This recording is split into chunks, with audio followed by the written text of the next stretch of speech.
बारात आ गई, निकाह हो गया, शादी के मौके पर रुखसती होने लगी। रोते हुए लड़की अपने बाप के गले से लिपट गई। अभी तक उसको पता नहीं। बाप ने तसल्ली दी, बेटा ये दुनिया की रीत है, हर बेटी को पराए घर जाना ही पड़ता है। मैंने भी तुम्हें नाज़ो नखरों से पाला है, अब तुम अपने शौहर की खिदमत करो और जाओ, तुम्हें भी इस राह पे चलना है। तकी मीर का नाम सुने हैं ना, कितना बड़ा शायर था मीर तकी मीर, बहुत बड़ा शायर। लेकिन मीर तकी मीर की बेटी का जब रिश्ता आया तो बहुत अच्छा रिश्ता मिला। मीर तकी मीर ने अपनी बेटी का रिश्ता तय कर दिया।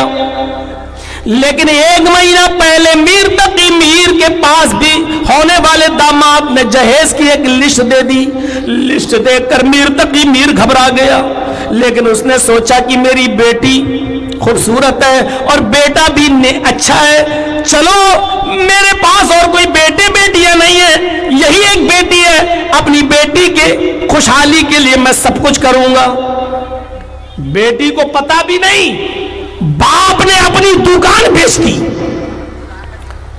बाप ने अपना घर भी बेच दिया, लेकिन जिसको बेचा उससे ये कह दिया कि जब तक मेरी बेटी की शादी नहीं हो जाती है, 1 महीना रह गया है, तब तक मुझे इस घर से निकालना नहीं। मेरी बेटी की डोली सज जाएगी, अपने दामाद मेरे शौहर के घर, मेरे दामाद के घर चली जाएगी, मैं आपका घर खाली कर दूंगा।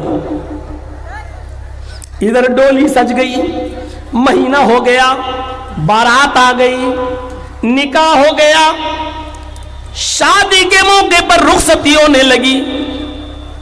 रोते हुए लड़की अपने बाप के गले से लिपट गई। अभी तक उसको पता नहीं। बाप ने तसल्ली दी, बेटा ये दुनिया की रीत है, हर बेटी को पराए घर जाना ही पड़ता है। मैंने भी तुम्हें नाज़ो नखरों से पाला है, अब तुम अपने शौहर की खिदमत करो और जाओ, तुम्हें भी इस राह पे चलना है। उसके बाद मीर तकी मीर ने अपने आंखों से आंसू पोंछे और घर से बाहर निकल गया। उसकी बेटी को लड़कियों ने संभाल लिया। मीर तकी मीर की बेटी की किसी सहेली ने कहा, लाल कपड़ों में तुम कितनी अच्छी लग रही हो। उसने कहा शुक्रिया। जब ये जाने लगी तो कान में उसकी सहेली बोली, अरे मेरी सहेली, जाओ तुम आबाद रहो, खुश रहो, तुम्हें शौहर के पास जाकर सारी खुशियां मिले। अरे मेरी सहेली, तू तो आबाद हो गई, लेकिन तेरा बाप बर्बाद हो गया। मीर तकी मीर की बेटी ने ये सुना, उसको पकड़ा और अंदर ले गई। कहा, तुम्हें अल्लाह की कसम, अल्लाह का वास्ता, मुझे सब कुछ सच सच बताओ। सहेली ने बताया, 1 महीना पहले जहेज की लिस्ट आ गई, लड़का अच्छा था, इसलिए तुम्हारे बाप ने लड़के को खोना गवारा नहीं किया। दुकान बिक चुकी है, तुम यहां से डोली सजकर घर जाओगी। 1-2 दिन के बाद ये घर भी तुम्हारा बाप खाली कर देगा। अब ये घर तुम्हारे बाप का नहीं, तुम्हारी शादी के लिए और उस लड़के की डिमांड को पूरा करने के लिए तुम्हारे बाप ने ये घर भी बेच दिया। मीर तकी मीर की बेटी ने ये भी सुना तो सांस ली और बेहोश हो गई। सब ये समझे, ऐसे मौके पर लड़कियां अक्सर बेहोश हो ही जाती हैं, सदमा होता घर छोड़ने का।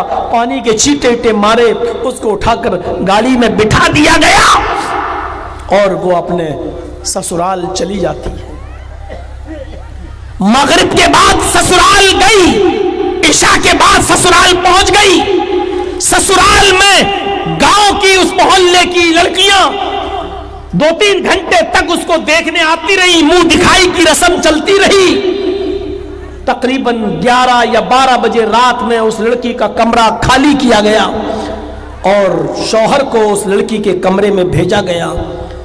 जैसे ही शौहर घर में आया और अपनी बीवी के पास बैठकर उसके पल्लू को सरकाकर उसके चेहरे को देखने की कोशिश की, میر تقی میر کی بیٹی کہتی ہے خبردار جو مجھے چھونے کی کوشش کی، میں بہت ٹینشن میں ہوں، میرا دماغ ٹھیک نہیں ہے، میرا موڈ آف ہے، اس وقت مجھے ہاتھ مت لگاؤ، جاؤ اور تم سو جاؤ جہاں تمہیں جگہ ملے، یا یہیں پر سو جاؤ۔ شوہر کہنے لگا میری بیوی ہے، تمہیں کیا ہو گیا ہے؟ کیسی بہکی بہکی باتیں کر رہی ہو؟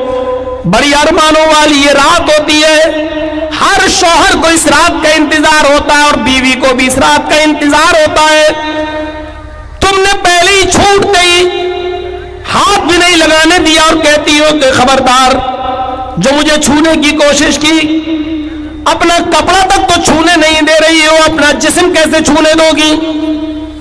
میر تقی میر کی بیٹی چیخ کر کہتی ہے تمہیں مجھ سے محبت ہی کہاں ہے؟ تم نے مجھ سے پیار ہی کب کیا ہے؟ تم نے مجھ سے شادی کب کی ہے؟ تمہیں تو میرے باپ کے مال سے محبت تھی اس لیے لسٹ دے دی، جو تم نے لسٹ دی وہ مال تمہیں مل چکا ہے، تمہارے گھر میں نیچے تمہاری اماں کے پاس تمہارے باپ کے پاس رکھا ہوا ہے، جاؤ اس مال سے تمہیں محبت ہے اس مال کے پاس ہو جاؤ۔ مجھے آج پتا چلا ہے، اگر 1 مہینہ پہلے پتا چل جاتا کہ تم نے لسٹ دی ہے تو اسی وقت تجھے دھتکار دی ہوتی اور لات مار دی ہوتی ہے ایسے رشتے کو۔ اس نے کہا دیکھو بیوی، آج کی رات حجت کی رات نہیں ہے، یہ بحث مت کرو۔ اس نے پھر اپنی بیوی کا ہاتھ پکڑ کر کھینچا اور اس کو بستر پر لٹانے کی کوشش کی۔ لڑکی نے جھٹکتے ہوئے کہا میں منع کر چکی ہوں کہ میرے جسم کو ہاتھ مت لگانا۔ لڑکے نے کہا آج کی رات تو تمہیں سونا ہی ہے، یہ بحث کل کر لینا، پرسوں کر لینا، لیکن آج کی رات نہیں۔ اسی بحثم بحثی میں اور زدم زدی میں لڑکی کو کھینچنے لگا، وہ لڑکی چارپائی سے زمین کی اوپر گر گئی، اور جیسے ہی گری اس کو اٹیک پڑتا ہے، اور جیسے اٹیک پڑتا ہے میر تقی میر کی بیٹی کی روح نکل جاتی ہے، قفس عنصری سے پرواز کر جاتی ہے، میر تقی میر کی بیٹی مر جاتی ہے۔ انتقال جنگل میں آگ کی طرح خبر پھیلتی ہے، محلے کے لوگ آئے، ارے ابھی تو ودا ہوئی، ابھی تو رخصتی ہوئی، یہ کیسے مر گئی، کیسے اٹیک پڑ گیا، یہ کیا ہوا کیا ہوا؟ فجر کی نماز کے لیے میر تقی میر اپنے گھر کی مسجد میں گئے ہوئے تھے اپنے محلے کی، وہاں کسی نے بتایا کچھ پتا ہے آپ کو؟ کہا نہیں، آپ کی بیٹی کی رخصتی ہوئی اور تقریباً رات کے 1 بجے آپ کی بیٹی کا انتقال ہو گیا۔ نماز ختم ہوئی، اپنے گھر پہ آئے، اپنی بیوی سے کہا ایسا ایسا سنا گیا ہے، خبر ملی ہے۔ اتنے میں لڑکی کے سسرال والوں کی طرف سے بھی کوئی آیا اور اس نے تصدیق کر دی کہ اے میر تقی میر آپ کی بیٹی کا انتقال ہو گیا۔ میر تقی میر اپنی بیٹی کو اپنی بیوی کو لے کر پہنچے، جب پہنچتے گھر پہ تو سورج کافی بلند ہو چکا تھا۔ پوچھا کہ کہاں ہے؟ فرمایا آپ اپنی بیوی کو گھر کے اندر بھیج دیجئے اور آپ یہاں بیٹھ جائیے جہاں مرد لوگ بیٹھے ہیں، آپ کی بیٹی کو غسل دیا جا رہا ہے۔ تھوڑی دیر کے بعد جب غسل دے کر عورتوں نے کفن پہنا دیا، سفید رنگ کے کفن میں لپیٹ دیا، تب میر تقی میر سے کہا گیا آئیے اور آپ اپنی بیٹی کو دیکھ لیجئے۔ میر تقی میر اندر جاتے ہیں، اپنی بیٹی کے جسم پر لپٹے ہوئے سفید رنگ کے کفن کو دیکھتے ہیں تو آنکھوں میں آنسو آ جاتے ہیں اور روتے ہوئے بڑبڑانے لگتے ہیں بیٹی میں نے یہ کفن تو نہیں دیا تھا، ارے تجھے تو میں نے سرخ رنگ کے کپڑے میں ودا کیا تھا، اے میری بیٹی میں نے تو تجھے سونے اور چاندی کے زیوروں میں نے تجھے رخصت کیا تھا، اے میری بیٹی بولتی کیوں نہیں ہے؟ پھر کہا ہے میرا داماد کہاں ہے؟ داماد آیا، جی وہ جہیز کی لسٹ لاؤ جو تم نے دی تھی۔ کہا وہ تو آپ ہی کے پاس ہے۔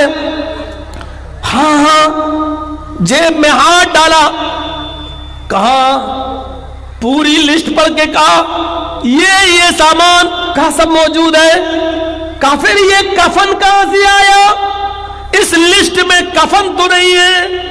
अरे मेरे दामाद, तुमने ये कफन ही तो दिया है, और क्या दिया है, सारा सामान तुम्हारे पास है, इस लिस्ट में कफन भी लिख देते तो वो भी मैं दे देता।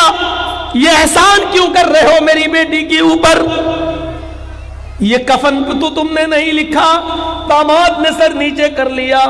मीर तकी मीर अपनी बेटी के सर पे हाथ रखकर और कफन को पकड़ के कहती, बेटी तेरा बाप बहुत बड़ा शायर है, लेकिन आज जिंदगी का आखिरी शेर पढ़ रहा है, और शेर पढ़ने के बाद आज के बाद मेरी शायरी खत्म, आज के बाद मैं शायर नहीं, आज के बाद मैं कोई शायरी नहीं करूंगा।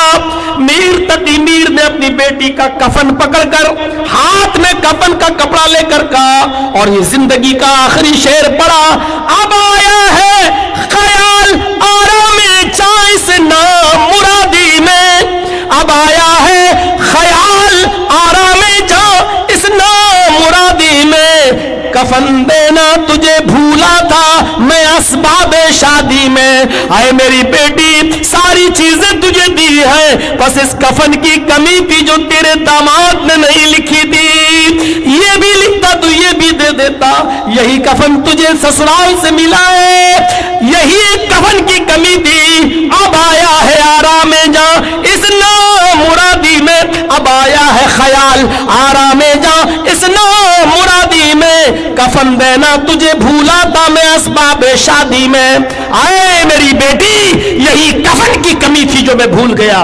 उसके बाद कहता है मीर तकी मीर, आए मेरे दामाद, मेरी बेटी तेरे दिए हुए कफन में नहीं कफनाई जाएगी, तेरे कब्रिस्तान में भी नहीं दफनाई जाएगी, मैं अपनी बेटी को अपना कफन पहनाऊंगा। अब तक मैंने अपनी बेटी का ख्याल रखा तो कफन भी आखिरी वक्त में मैं ही दूंगा, और मैंने बहुत कुछ अपनी बेटी का संभाला, तो मेरे आबाई कब्रिस्तान में मेरी बेटी दफनाई जाएगी, मुझे न तेरा कफन चाहिए न तेरा कब्रिस्तान। कफन हटाओ। जो चादर लेकर आया था मीर तकी मीर, उसने वो चादर अपनी बेटी को पहना दी और उसका दिया हुआ कफन उतार कर दामाद के मुंह पे मार दिया और अपनी बेटी को उठाकर ले गया अपने घर और थोड़ी देर वहां रखा और रखने के बाद वहां कफनाया गया और फिर वहां कब्र खोदी गई और मीर तकी मीर ने अपने आबाई कब्रिस्तान में अपनी बेटी को दफन करवाया।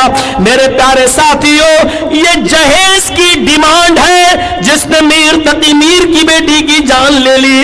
उसको पता चला कि मेरा बाप कंगाल हो गया, मेरा बाप फकीर हो गया, मेरा बाप सड़क पे आ गया, मेरे बाप की दुकान बिक गई, मेरे बाप का मकान बिक गया। ये अफसोस इतना हुआ मीर तकी मीर की बेटी को कि उसकी रूह कब से उनसुरी से परवाज हो गई। अरे कुछ तो रहम करो, अरे जालिमो, कब तक लड़कियों पर जुल्म करते रहोगे? अरे कुछ तो अल्लाह के वास्ते रहम करो, कब तक यामा और पल्सर मांगते रहोगे? कब तक गाड़ियां मांगते रहोगे और कब तक 2-3 लाख रुपए का चेक मांगते रहोगे? ये कब तक करते रहोगे? अरे कुछ तो रहम करो। अरे अल्लाह के बंदो, मेरे भाइयों, ये 2 वाकयात, एक जमीला का जो सलीम की बेटी थी और एक मीर तकी मीर की बेटी का, ये 2 वाकयात आपके सामने रखकर मैंने तकरीर में 4 चांद लगाया है, ये सोचकर कि शायद आज की ये तकरीर हमारे मुआशरे में शायद किसी के लिए आसानी पैदा कर दे और कोई उठे नौजवान और बगैर जहेज के शादी कर ले। मैं समझूंगा कि ये जलसे में कामयाबी मिल गई और मैं भी कामयाब हो गया और ये जलसा भी कामयाब हो गया। मेरे भाइयों, ये चीज हमारे और आपके सामने रहनी चाहिए। तो कुल इनकान आबाओकुम